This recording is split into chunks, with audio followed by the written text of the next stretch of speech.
Barbie Fortesa at David Licauco, mas prangka na raw sa kanilang personal talks. Ano yung sinabi mo sa akin dati?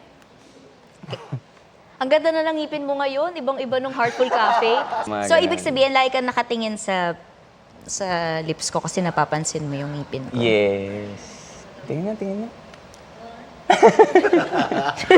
Wait, yun ba yung pinakamagandang party, Barbie? Ngayon, kasi nung Heartful Cafe, hindi pa, no? Tingnan mo. Say, Joke lang. Ang kilig moments tulad niyan mapapanood sa upcoming movie nilang That Kind of Love. Naghahanda na rin ang Team Barda sa nalalapit na pagpapalabas ng Pulang Araw.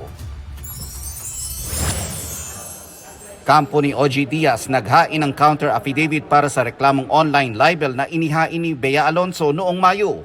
Wala naman sinabi yung client namin na si OG Diaz at yung mga co-host niya yung ibang nagsabi. Ngunit kahit may sinabi yung mga co-host niya, ito ay nakapaloob pa rin sa fair comment doctrine na pinoprotektahan ng ating Korte Suprema.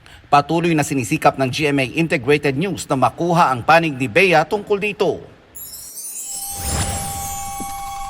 Bagong album ni Jimin ng BTS na Muse, i-release next month. Meron ding 7 tracks kabilang ang single na Closer Than This. Nelson Canlas nagbabalita para sa GMA Integrated News. Huwag magpahuli sa mga balitang dapat ninyong malaman. Mag-subscribe sa GMA Integrated News sa YouTube.